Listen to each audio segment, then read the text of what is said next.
दोस्तों, आज सुंदरता पर सबको गुरूर होता है, लेकिन मालूम है यह सुंदरता अस्थिर नहीं होता। यह सुंदरता बिल्कुल अस्थिर नहीं है, यह एक न एक दिन बदल जाएगी। मैं बताता हूँ, एक राजा था जिसको अपनी सुंदरता पर बहुत गुरूर था।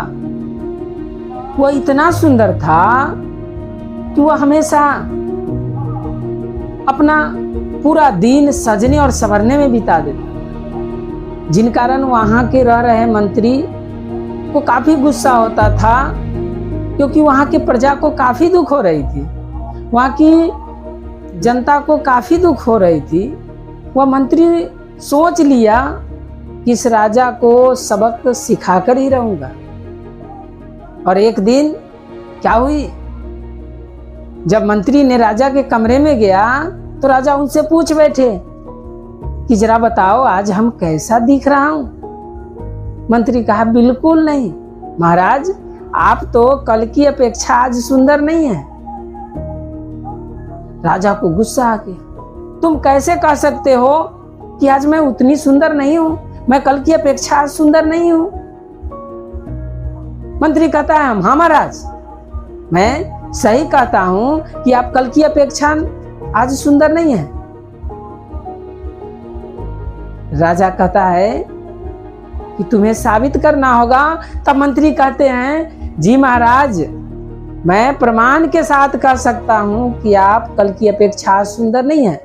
और मंत्री ने वहां पास में द्वार पर खड़े सिपाही को बुलाया और कहा कि एक बर्तन में पानी भर कर लाओ। वह सिपाही पानी भर कर लाया और मंत्री ने उन सिपाही को कमरे से बाहर कर दिया और उस बर्तन में जो पानी रखी थी उन पानियों को उठाया और उन पानी को थोड़ा सा पानी बाहर फेंकवा दिया। सिपाही को पुनः बुलाया और कहा, इसमें कितना पानी है? सिपाही कहा कि बिल्कुल जितना पहले था। ऐसा कई बार उन्होंने किया। फिर सिपाही को बुलाकर दिखाया गया। वो कहा, बिल्कुल इसमें उतना ही पानी है, इसमें कोई बदलाव नहीं हुआ। तब मंत्री कहते हैं कि हे युवराज, इसी तरह मनुष्य की जो सुंदरता है वह धीरे धीरे खत्म होती जाती है और मनुष्य को पता नहीं चलता। तब युवराज पूछते हैं कि मंत्री, तो अस्थिर क्या होता है? जब सुंदरता अस्थिर नहीं होती तो अस्थिर क्या होता है?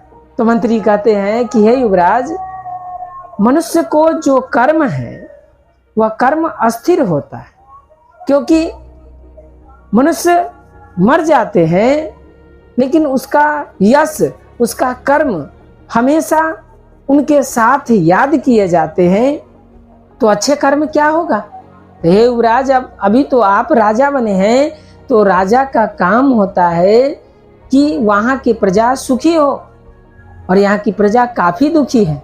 राजा को बहुत लज्जित हुआ और उस दिन से वह राजा अपने प्रजा की सेवा में लग गया। और राजा भी समझ गए थे कि सुंदरता अस्थिर नहीं होता, ये जो शरीर है, ये सुंदरता है, यह एक दिन बुढ़ापे में बदल जाएगी। इनकी बदलाव निश्चित है, इनकी कोई महत्वता नहीं है। महत्वता है तो मनुष्य की गुण की, उनके द्वारा किए गए काम की।